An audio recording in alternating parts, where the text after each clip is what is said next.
Welcome to the National Newspaper Publishers Association's Let It Be Known, a very special broadcast today. The Federal Communications Commission regulates interstate and international communications by radio, television, wire, satellite, and cable in all 50 states, the District of Columbia, and U.S. territories. An independent U.S. government agency overseen by Congress, the Commission is the federal agency responsible for implementing and enforcing America's communication laws and regulations. Commissioner Geoffrey Starks believes that communications technology has the potential to be one of the most powerful forces on earth for promoting equality and opportunity. To unlock that potential, however, all Americans must have access. From combating internet inequality to advocating for diversity in employment, entrepreneurship, and media ownership, Commissioner Starks fights for policies designed to ensure that modern communications technology empowers every American. Joining us today, first is the president and CEO of the National Newspaper Publishers Association, Dr. Benjamin F. Chavis Jr., and Commissioner Starks. Good morning to all of you. Good morning. Good morning. Honored to be here. Well, we're very honored to have Commissioner Starks. He's a stalwart leader in the whole communications field. And when I heard he was on the FCC, I know that African Americans and other communities of color will be well represented on a key government agency. Stacey, the FCC has oversight over so much in terms of communications and media. And so we're very pleased that Commissioner Starks is there making sure that there's not only diversity, equity, and inclusion, but that we're making advances to greater access for the communities in which we serve. Well, thank you so much, Doctor. I am honored to be in dialogue and conversation with you, and those words mean so much coming from somebody who has such a legacy and a storied career. And so I'm honored to, like I said, be here today. Well, Commissioner, let's just start with the basics. What is the mission of the FCC? It's a great question. And for those out there who aren't familiar with us, at a very high level, the FCC oversees communication networks. And so that's radio, that's television, that's telephony, and then that is, very importantly, that is the internet. And so that's a broad brushstroke, but in particular on that last one, the internet, it's worth emphasizing that what we regulate is really the infrastructure of the internet, the pipeline of the network internet, as opposed to specific internet companies that folks may have that jump to their minds, such as a Google, Amazon, Yahoo, a Facebook, Meta. One of the things that I'd highlight is, what do we do? How do I view the FCC's mission? As part of your question, really kind of three things. Protect consumers is critical for me, making sure that everyday Americans are protected by the agency and our jurisdiction. We secure the network, and that is a number of national security things that go on with network security. And then the last thing is promoting universal service, and that really is making sure that all of these communications are ubiquitously available to everyday Americans. The last thing I'd say is, how are we typically composed? It's a 5-commissioner body. 3 commissioners represent the party of the president, the party that's in charge of the administration, and the other 2 are typically from the minority party. Yeah, and before I turn it back to you, Dr. Chavis, Commissioner Starks, tell us a little bit about you. How long have you been an FCC commissioner? Have been an FCC commissioner. I was sworn in at the very start of 2019, and so next year at the very start of 2023 will be the start of year 5 of my commissionership. Dr. Chavis? Yes. Commissioner Starks, can you tell us what the FCC currently, what some of the priority areas are? You mentioned about the internet, and of course, as you know, from communities of color, the whole question of access. How can the FCC help to ensure that all communities in America have equal access, equity access to the internet? Well, it's a great question. In particular, access to the internet is something that we have known for a really long time, have disparate folks that remain connected. Actually, the term digital divide was coined by a good friend of mine, a dear colleague and mentor, Larry Irving, back in the Clinton administration. And so we've been talking about the digital divide for quite some time, well over 30 years. I've started to talk about this no longer just as a digital divide, as an issue of equity. These are fundamental issues of fairness about who's connected and who is not.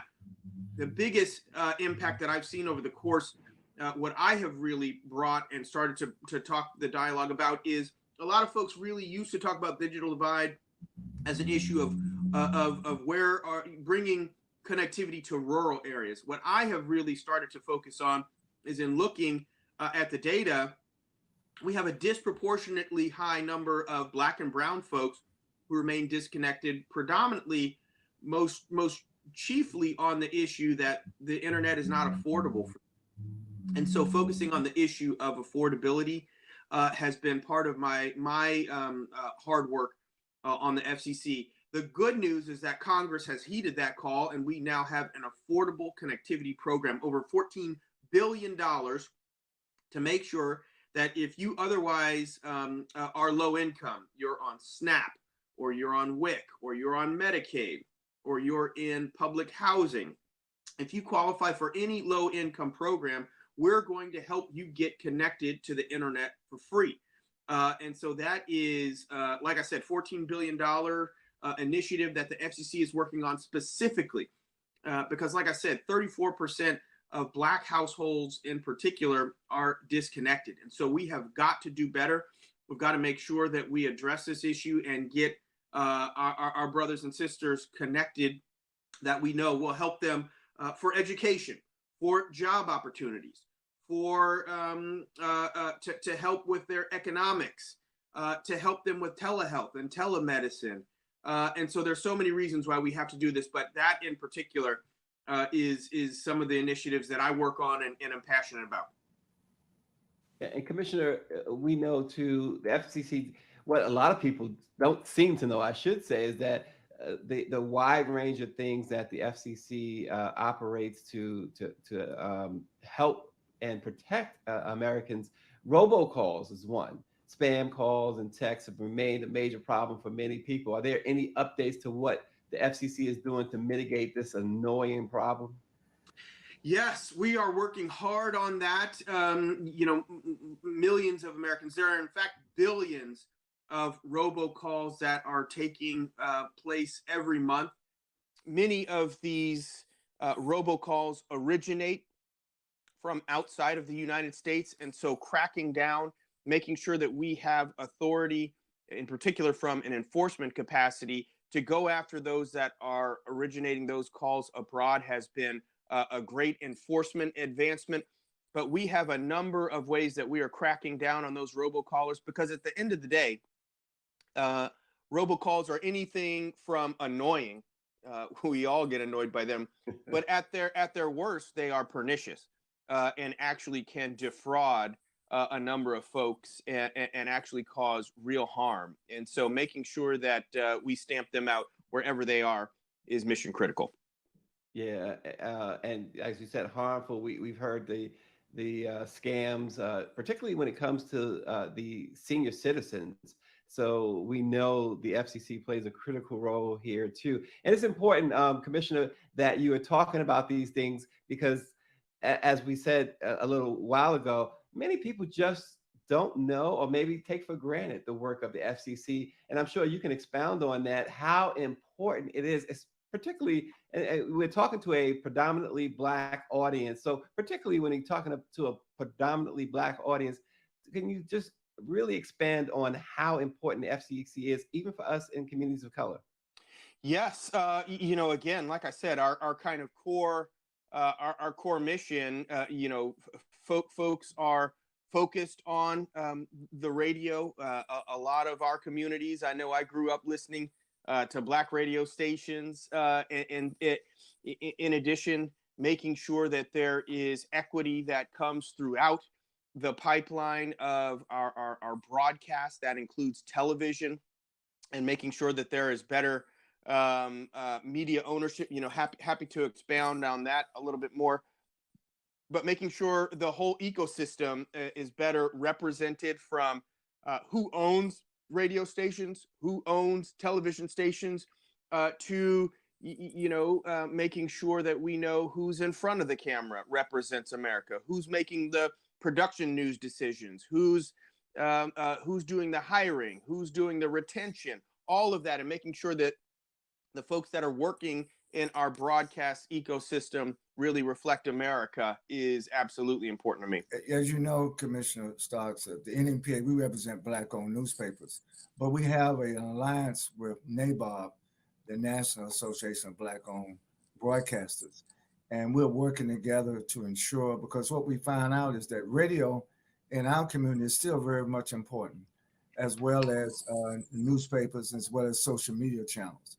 So overall, can you comment how you see the trend?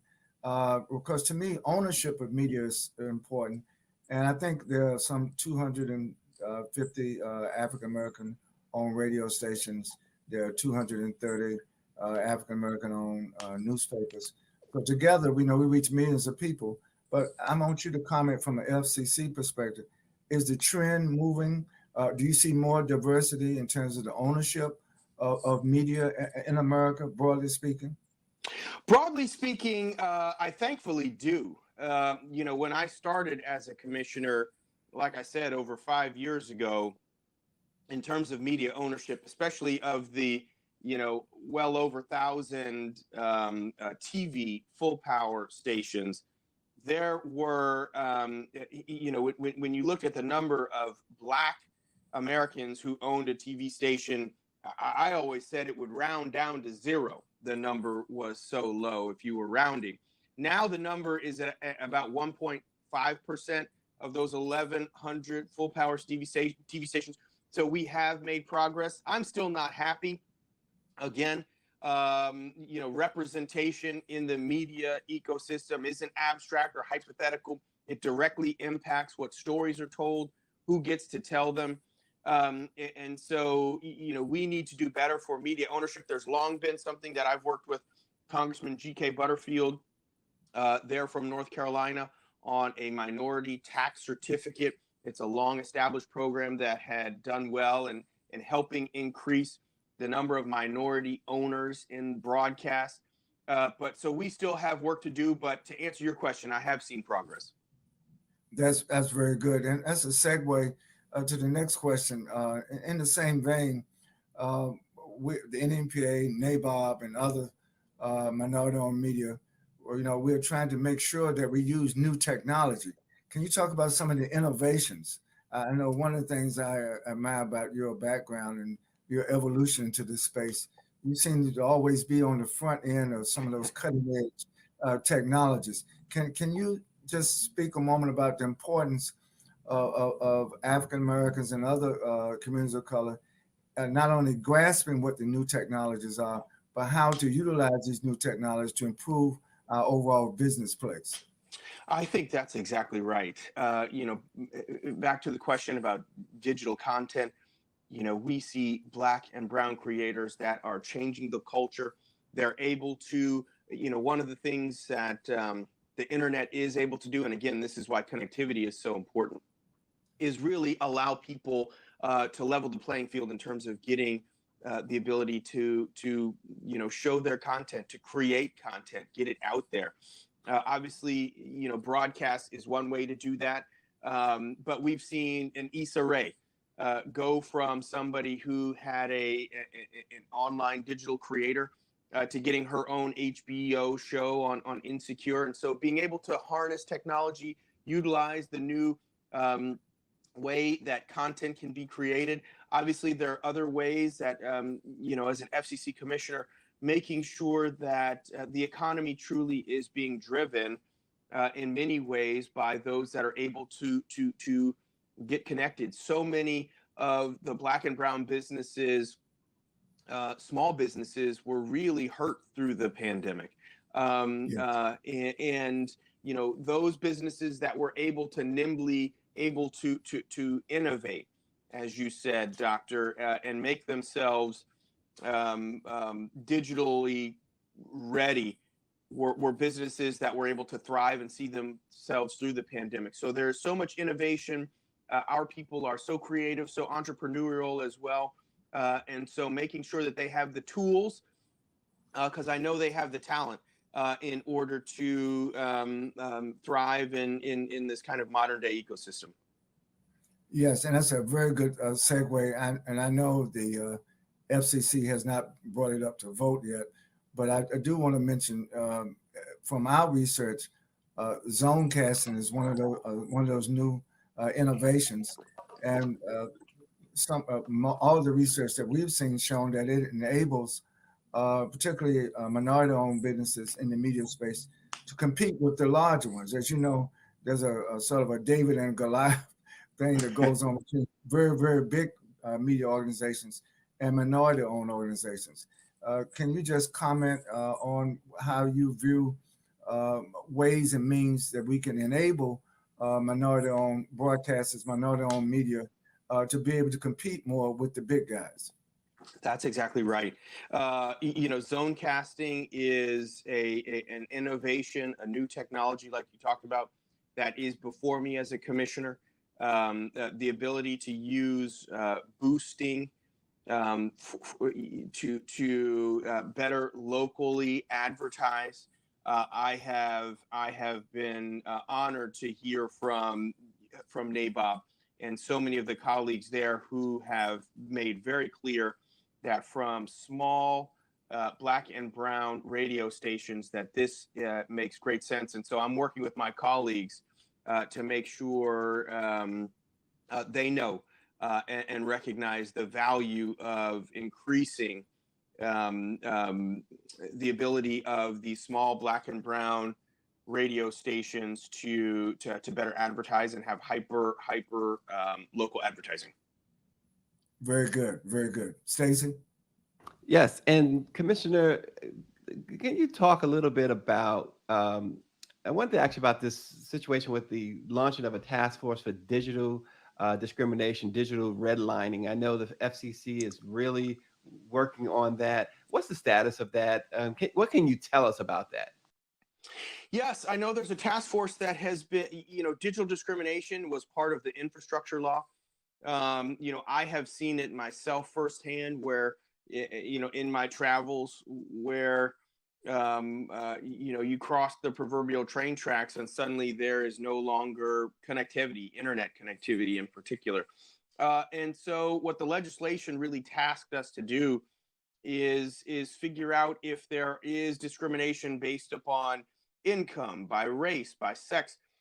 And so really taking a hard look at how to make sure there is digital equity throughout America is the chief goal. And so the task force is working on those issues, is supposed to make recommendations. My understanding is that they're working on a report, working on a set of recommendations to us on the FCC leadership. Fantastic. Commissioner Starks, we really appreciate you taking out the time. We know how busy your schedule is, but Dr. Chavis told us that you was this wonderful, knowledgeable individual, just to say the least. Dr. Chavis is always on point with that. Yes, sir. We got to learn a little bit more ourselves today. We really appreciate it. Doc, I'll let you have the closing words here. Well, thank you very much. I just wanted to lift up the Biden-Harris administration's commitment to equity. I think when President Biden first days in office, he signed this executive order. And so, and I think that having Commissioner Starks on the FCC is a step helping us to fulfill the equity consideration. And I also say equity opportunity. I would just like for Commissioner Starks to close by saying that, look, equity is good for business. This is not something that we're asking businesses to do that will hurt business. I think diversity and inclusion and equity will help those businesses be even more profitable. One of the things that I know that all my radio owners and newspaper publishers are going to ask, the FCC, do you have advertising dollars? Like all the programs that you mentioned, how does the FCC inform the public of all the great programs that they have?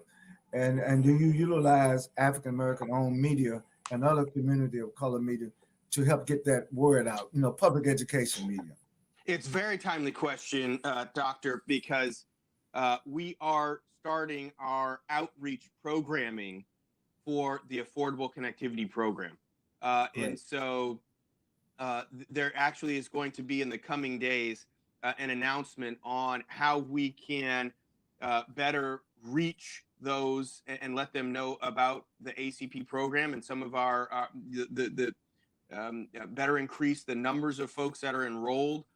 And so I have consistently said that we need to make sure that when we know we need to get into low-income communities, into Black and brown disproportionate communities, that we need to make sure that we are utilizing and deploying folks who know how to best reach those in those communities. And so I very much would encourage your listeners to stay tuned on what we are doing there at the FCC, because there are going to be outreach dollars that can be that folks can apply for in order to help us reach those in the community that still need to get connected.